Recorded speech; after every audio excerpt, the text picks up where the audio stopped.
Hello, and welcome to another exciting episode of Bodied, a Cloud9 fancast. I'm your host, HavocPuss, joined by Frozen Creek. Hello, we are coming to you on Tuesday this week. The Golden Guardians FlyQuest game just wrapped up, and by the time this podcast is out, it will not be a spoiler anymore. And I don't think it's a spoiler anyway. Golden Guardians is bad, and Power of Evil is not bad. No, I think also Power of Evil is kind of carrying FlyQuest because I think Wild Turtle kind of bad. He's not that great. He was making a lot of mistakes that game. I was watching like their last game when they were playing against Evil Geniuses, and a lot of people were just like, Wild Turtle is actually stealing people's paychecks because he is playing at this level and is still like signed as a starter for FlyQuest.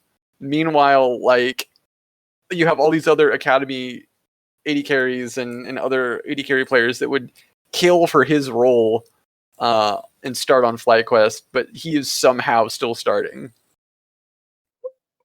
Oh, 100%. And I mean, the same goes to Golden Guardians too, who have Huhi and Keith stealing two support paychecks.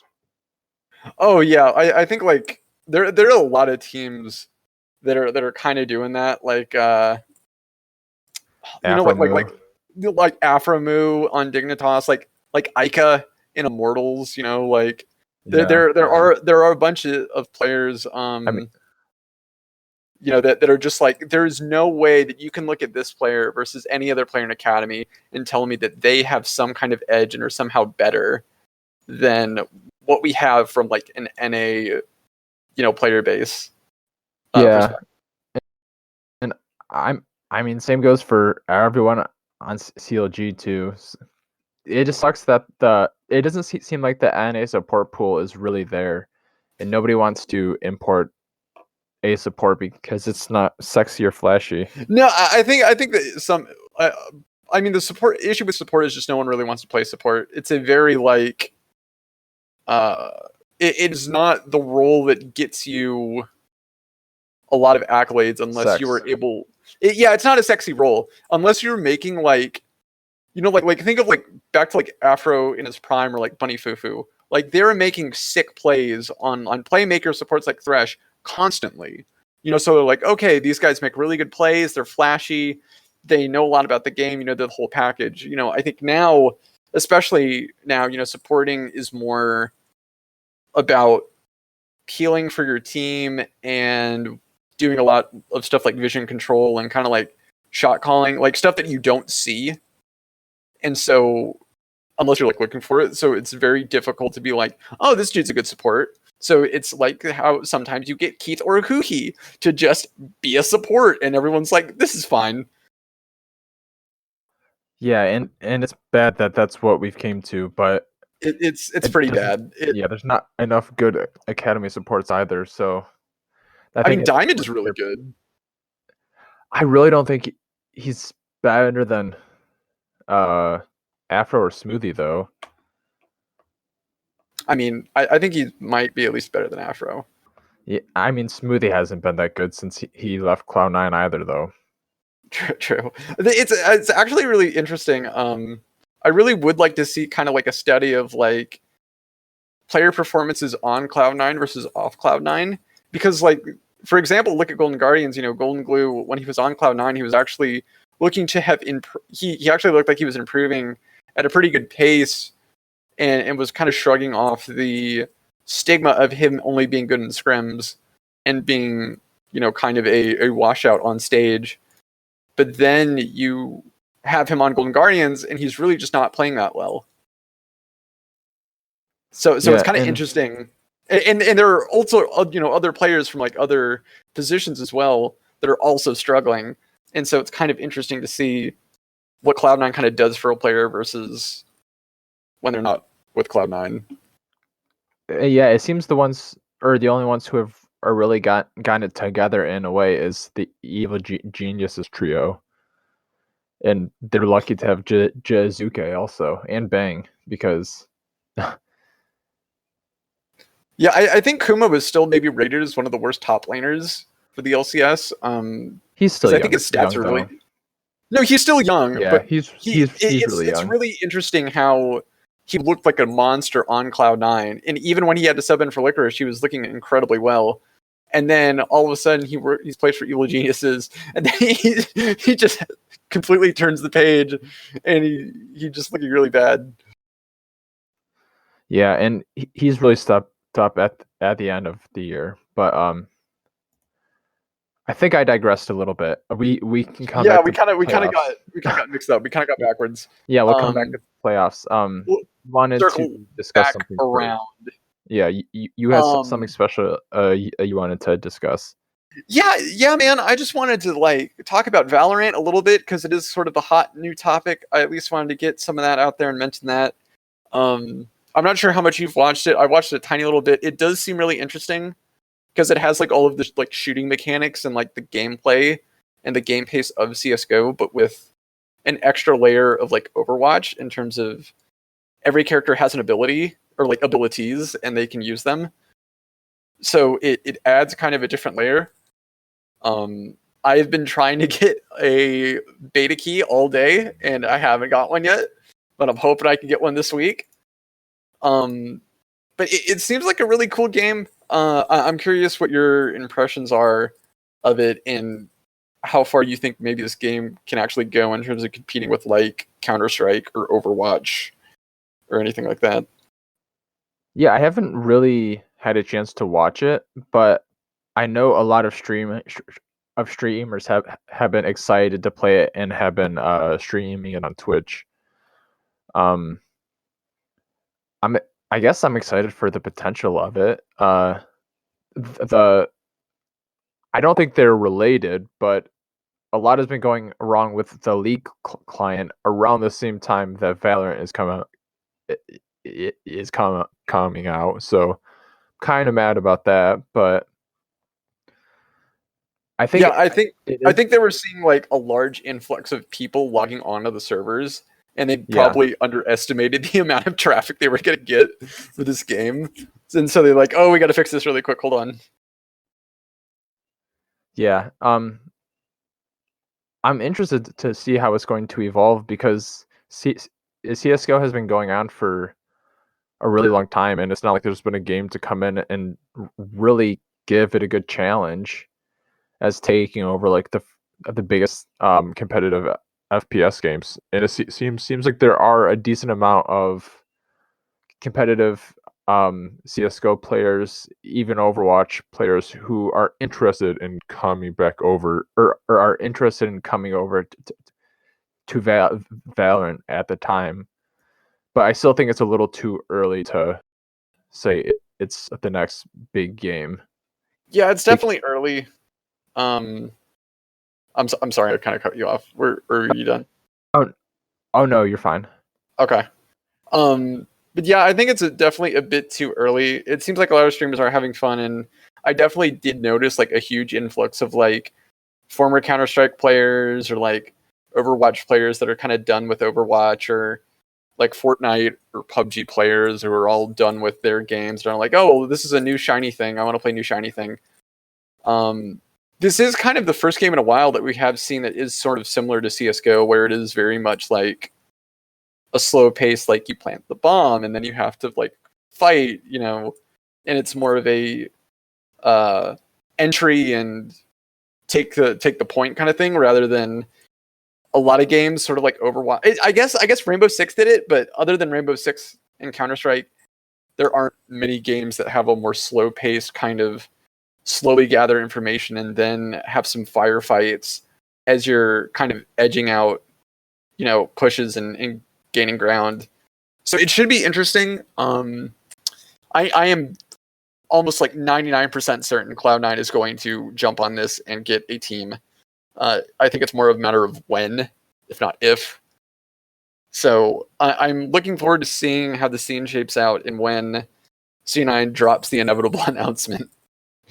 Yeah, I think it would have been cool, or it will be cool to see how they plan esports around it. Like I'm not sure when All Stars is going to be, but that feels like a really good time to have their first like competitive Valorant tournament. Even if it's still like a beta thing. Yeah. So that's a goal. I know that's not soon, but it's soon enough that people can get on teams and play. Yeah. I think it would be how probably it would be really good is since League and this is owned by Riot, what they could probably do is stagger Valorant and LCS seasons. So like as soon as the spring split ends, the Valorant like summer season starts, and then as soon as the fall summer season for LCS ends, like the winter of Valorant starts, so they can like kind of stagger it so everyone is constantly watching a Riot esport. And that's just one way they can do it. But it's definitely an intriguing kind of moment right here. Everyone is watching it. Everyone's playing it who can. And we'll just have to see where it goes. But it's very exciting.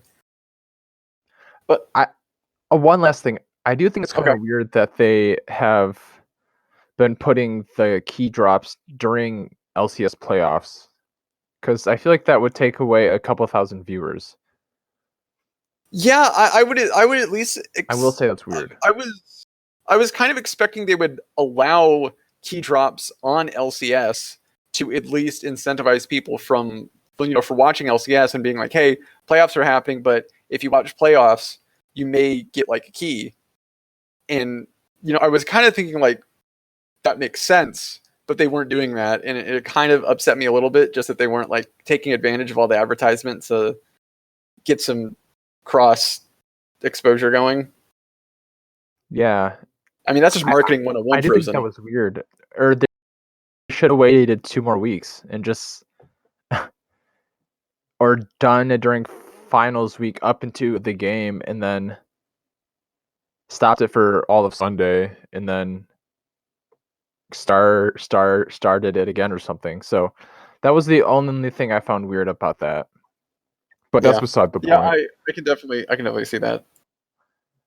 Digressing again super quickly before we go into actual C9 discussion. How are you holding up through your quarantine so far? I've been doing all right. I have to actually go to work since I'm basically I am classified as an essential personnel.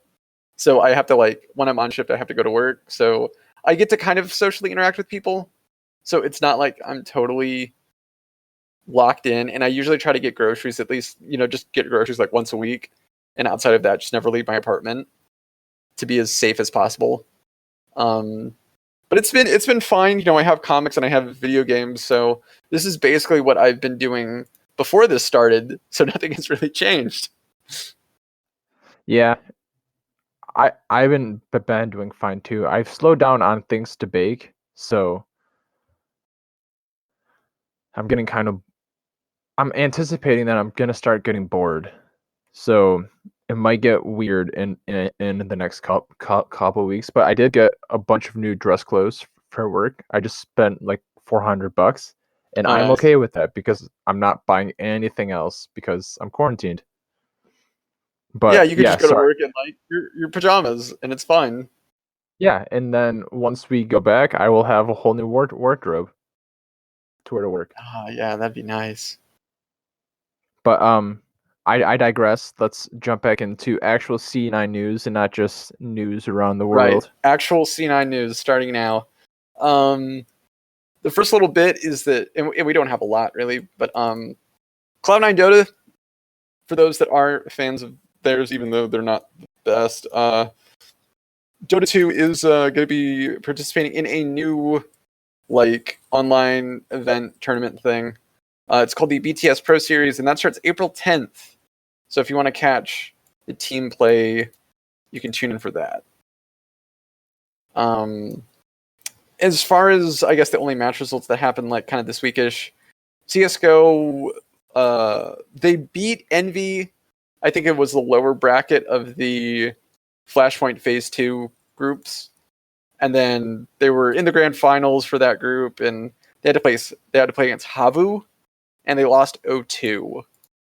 It was kind of a rough match. Yeah, they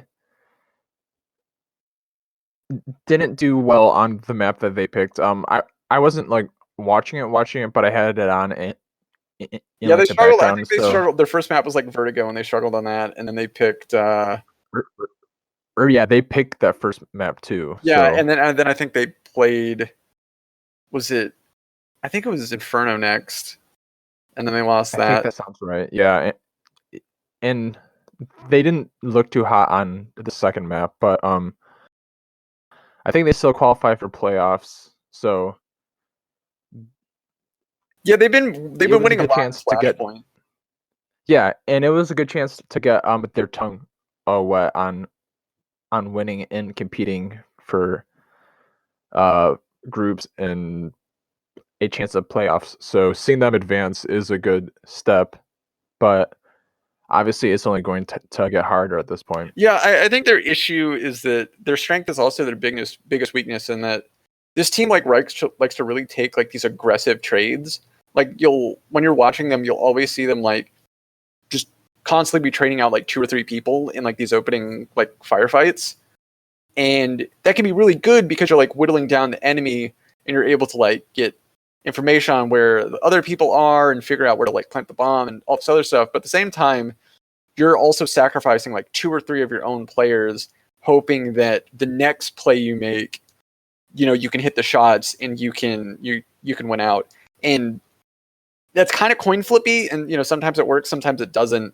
And I think that they really need to tighten that up and get less less indecisive and less we're just going to fight and see what happens, and more decisive and more, maybe slow down a little bit and just kind of recognize like, okay, we got to do this first and then this first, and then we can fight or whatever, instead of kind of going in half cocked or just playing at like a really aggressive pace all the time. Yeah, and it seems like they don't have a ton of strats available to their Counter Strike is at the moment. Very simple. Their strategies their play and everything is very simple. Yeah, which when it's going for them, they can pick up a lot of points that way. But when it's not going for them, like against Havu, it is not ideal. Oh yeah, like you can totally still be a fairly successful, especially with them. Their level's still kind of tier 2-ish, so for like a tier 2 team and for their kind of experience and player level, you can pick up a lot of wins playing really simple and just winning out due to mechanics and aim. But I think in terms of if you want to really break into the tier 1 scene and really get, break above the top 20 and start getting into like top 15, top 10, you really have to start thinking super strategically and, treating it more like a chess match rather than a shooter, and trying to, play with the pieces and move everyone around to where you have just really great angles on every single, opponent in every single scenario. Yeah, and they still are a young team, so they do have time to develop, but it is good to see them doing well on their limited number of strats, because they are young and they do have a long way to go, but they're still performing with what they have at the moment. And I think their Flashpoint performance has been a really good for them, even if like the best teams aren't exactly there playing with them. It's still a good stepping point. For sure. sure. And I like that Cloud9 is actually sticking with this team and trying to develop them, versus what we've done with the past, where we're just like, okay, we have automatic. Who else can we slot in that is good, that he can maybe work with? And that was a very like hit or miss strategy that they tried to do. Yeah, but they are going to playoffs, I believe, so that will be the next chance to watch CS:GO, I think. Yeah, I think we maybe play Genji next, which is really going to be a really interesting game because that's Automatic's new team, as well as I think a couple other players who like played for C9 at the tail end before we got the ATK roster. So if you want to see kind of a grudge match, I don't really consider it a grudge match. But if you want to see us play automatic and a few other former C9 players, definitely look out for that, because that's gonna be really fun. Yeah, it will be. I mean, it won't mean much for the players, I don't think, but I think as fans, it is. Oh yeah, it's definitely more of a fan to get a win. Yeah. So hopefully they realize the gravity of the situation. Yeah. But moving on, I guess we can just jump straight into Cloud9's game against 100 Thieves, because we didn't really have a lot else going on over the weekend, over the week, Frozen. So what was that shellacking going on from Cloud9? No disrespect to our friends over at the 100 Thieves podcast, but that was a trouncing. Yeah, I think the only thing we learned two things on Sunday. One, wait, I had to. You got so hyped for the list that you forgot. Okay. Okay. So the one. Okay. The one thing that we learned is that a Licorice is first team all pro top laner for a reason. Yes. And if I think of the second one, I'll come back to it. But that was the main point. Right. And Licorice styled on Sunday, solo killing him as Ornn. He killed him in like game Ornn 1, and three, from then it happened. Yeah, and then from then on, it was just smooth sailing for the rest of the games. Like, I'm not exactly sure 100 Thieves even threatened at any point in time. No, the only threat really 100 Thieves had was in game 3 when Blabber was getting caught out a lot, because like his flash was down, and if you're able to really lock down a Pantheon, it's really easy to actually kill him, because he just doesn't have the damage and the ability to really escape or fight multiple people. So he was kind of getting caught out a lot. And they got first Drake. I think they got maybe both Rift Heralds. And I think the astonishing thing was, even with 100 Thieves getting like an early game advantage, they posed no threat to C9, and they really weren't controlling all that much around the map. And, Cloud9 was like going for this poke composition, which honestly was going to take hold once everyone actually grouped together. Their early game was probably at their weakest because they didn't have all their poke all in one spot. Once Sven and Vulcan grouped up with Nisquick and Licorice, and Blabber was able to be there with his ultimate, the game was just over, because you can put Yuumi on the Pantheon ults in. You have the book. I forgot the ultimate name. You get the zoomies, you get the book. That's instant lockdown. You then have the Ezreal burst. You have the Zoe burst. You have what did Licorice play in game 3? Yeah, I can't remember. I know it wasn't Aatrox. Okay, yeah. Or no, he was on Hecarim. Game 3. Hecarim, yes, that's right. And then you have like the team fight presence and kind of the tankiness of the Hecarim to kind of dive in. So like you have all these tools that really work way better together than separately. So I think 100 Thieves was just not threatening. And I think that what was really odd was just, not to totally pick apart 100 Thieves, but a lot of their decision making was just so weird. Like in game 1, Meteos did like some questionable invades that just killed him outright. Someday with the weird Aatrox invade into Kindred early on that, he just like straight up killed himself. And I think as a whole, 100 Thieves just giving Nisquick Zoe all 3 games and allowing C9 to pick Ornn and Aphelios, twice. That's just completely disrespectful. Why would you do this to yourself? You're giving away so many power picks and for nothing. Yeah, the Kog'Maw pick was also a question. I don't know why they picked the Kog'Maw pick. I mean, I don't hate it. I just don't like the draft around it. I think you almost have to draft it red side. I understand it for they wanted to shred the Ornn because Ornn builds a lot of health and Kog'Maw can really shred through anyone that builds a lot of health. And he's like a hyper carry that you can guarantee late game if you just farm long enough, but he's just so immobile, and Cloud9 just had way better tools to dive and kill him. So Cody's Sun was so like neutralized. Yeah, and they picked it after the Kindred was up, so which is kind of bizarre because even if Cody does get to just sit there and auto attack, Kindred can just ult and block not his damage, but his killing potential. Yeah, exactly. Blabber actually only had to ult once, and that was like at the end of the game, which kind of tends to how good he is versus how not good they were.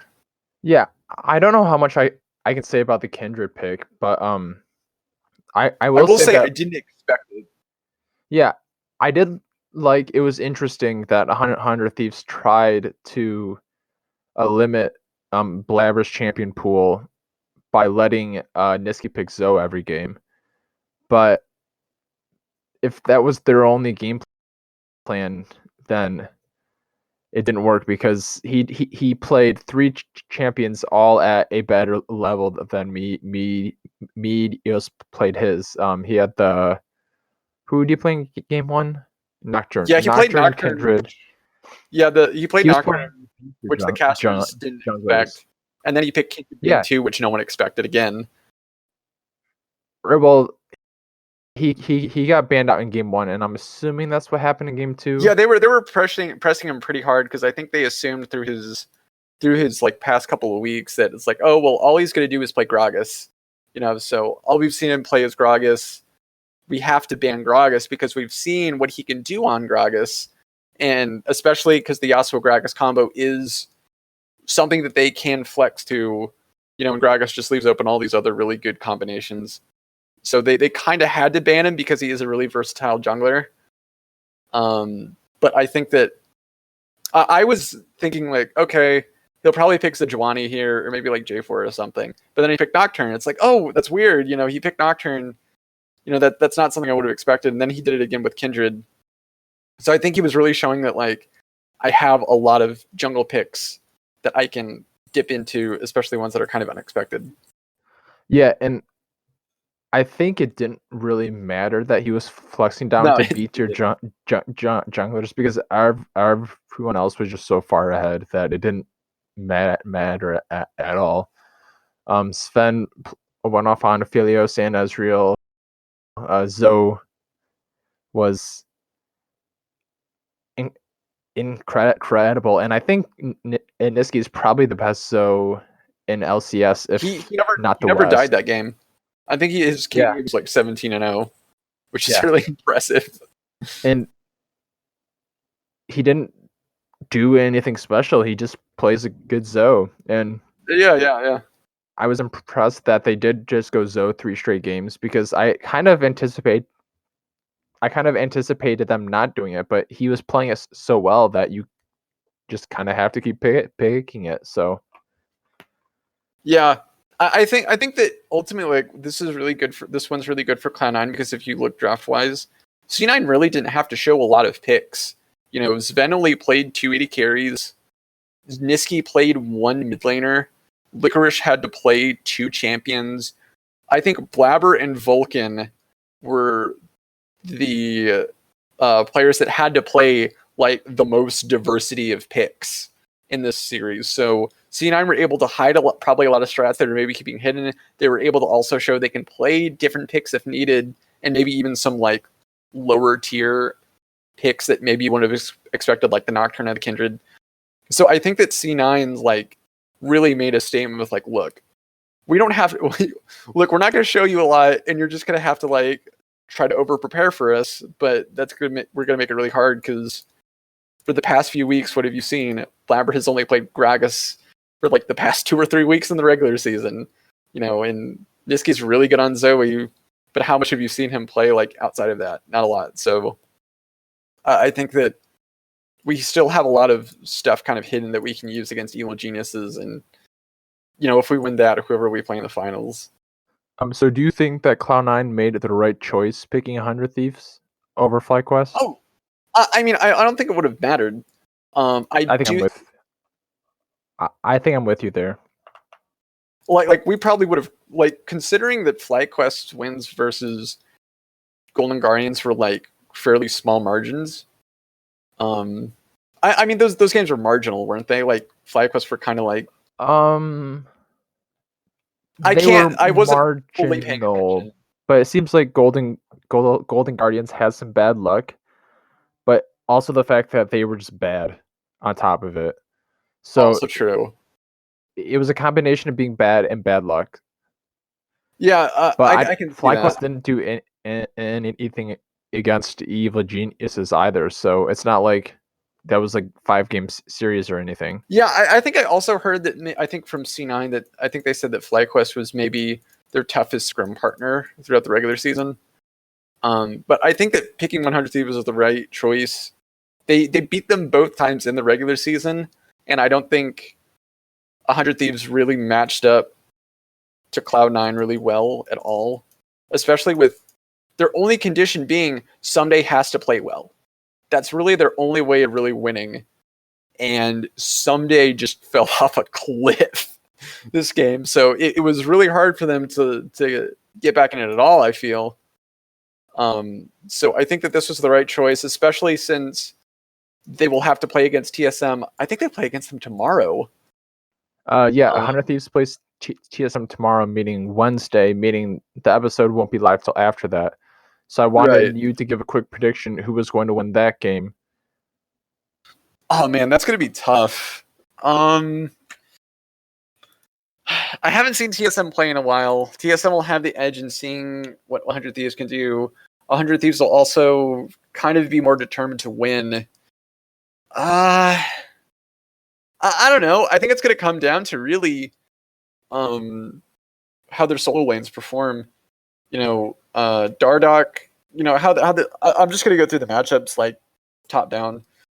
I think in the top lane, it's kind of even. It depends on which top laner can kind of pop off. Broken Blade and Someday both seem like kind of the player that if you give them resources, they can become really advantageous for the team. But if you leave them weak side, they kind of struggle. And I've never just seen Broken Blade be like that top laner and someone that really has impressed me. As far as junglers go, Meteos is a lot smarter, and I think he's able to play with a cooler head. Dardoch plays with a lot of aggression, and sometimes he goes over-aggressive, and that can really hurt his team. Mid lane, obviously, Bjergsen's just going to smash Ryoma. I mean, I think that's just going to happen. And I think that 100 Thieves are going to have to make the choice of, look, are we going to try to give Ryoma the counter pick and something he's comfortable on so we can be safe, or are we going to acknowledge Ryoma's probably going to lose lane? We have to win through the side lanes.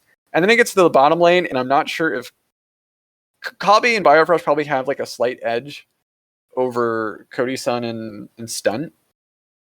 But, I mean, I've seen Cody Sun have games where he plays really, really well. And I think it's just a matter of, are we going to see Cody won or Cody done?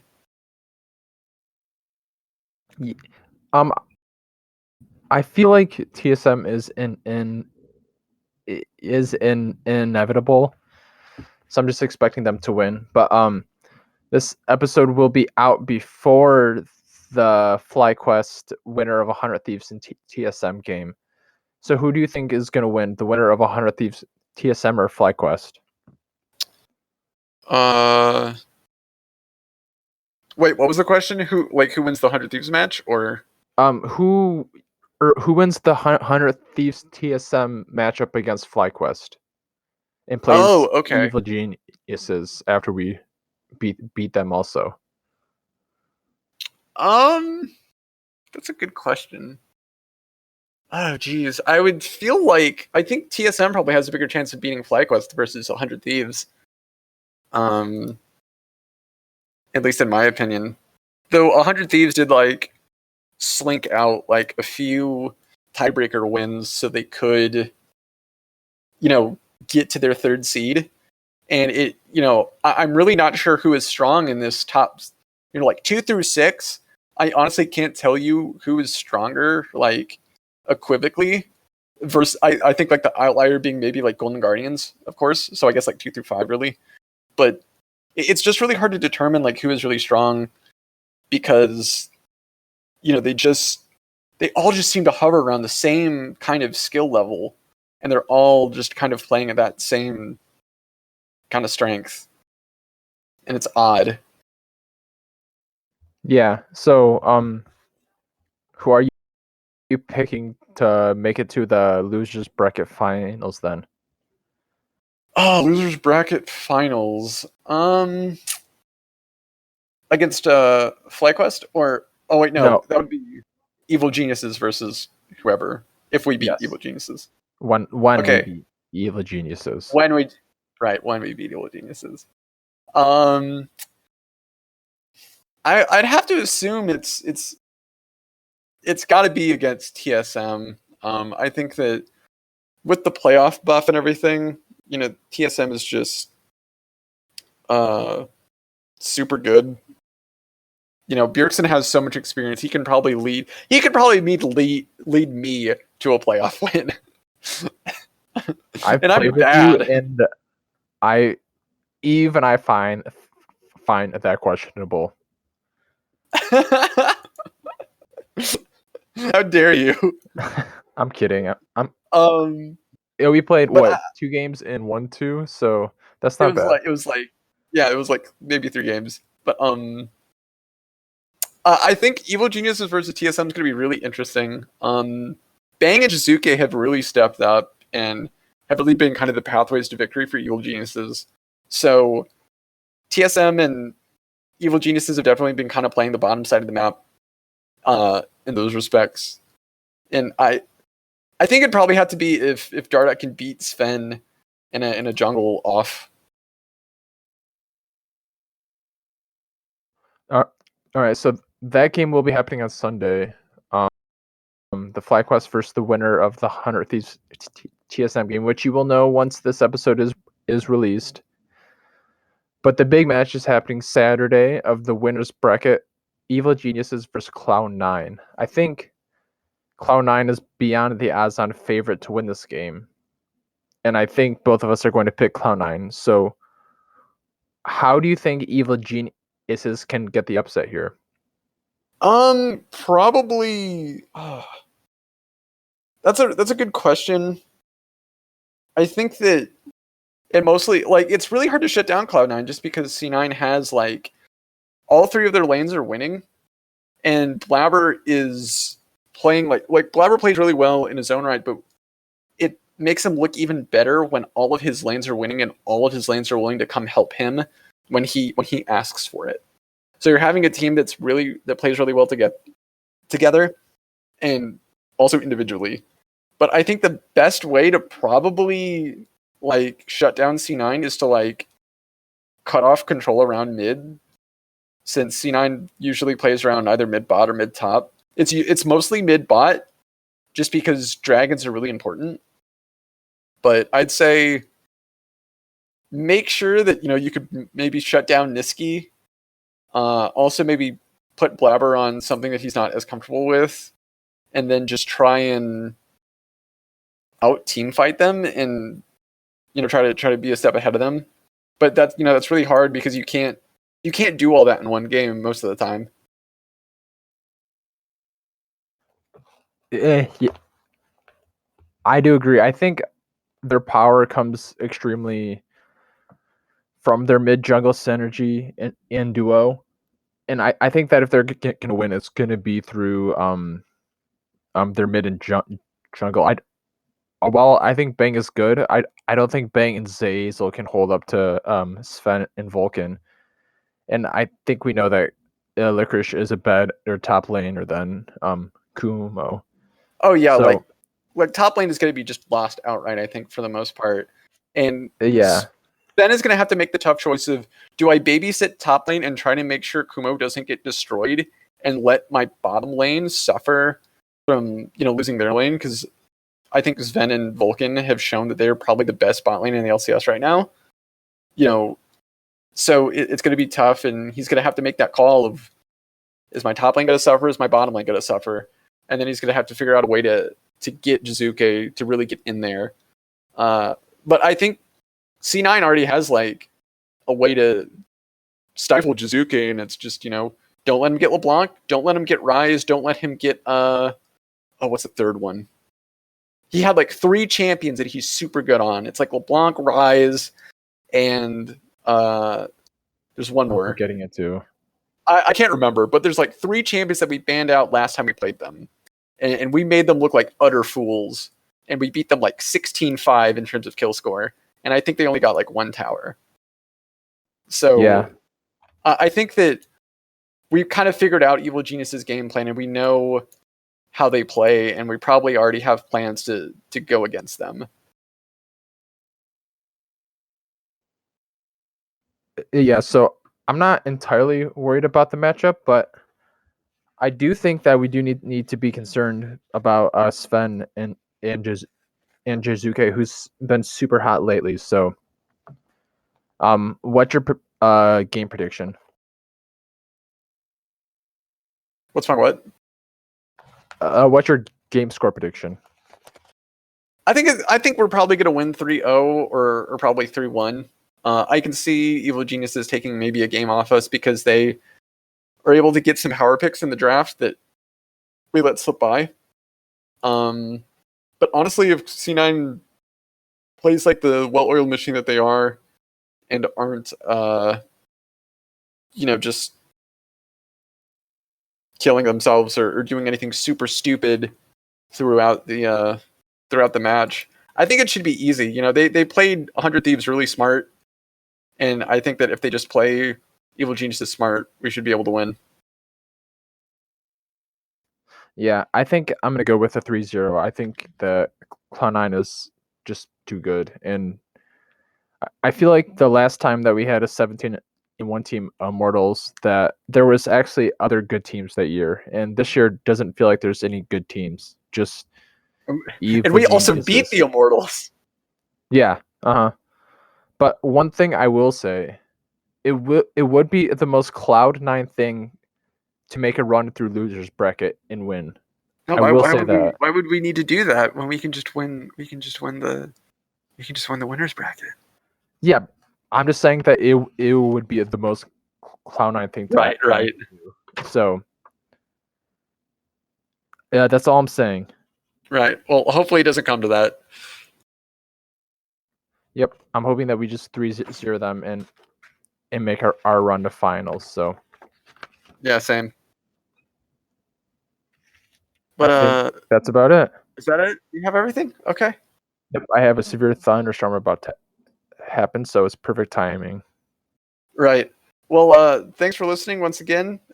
Be sure to follow us at C9 Bodied to get caught up with all of our episodes and whatnot, and we'll see you again next time. Yep. Bye, guys. Go Cloud9. Bye. Bye.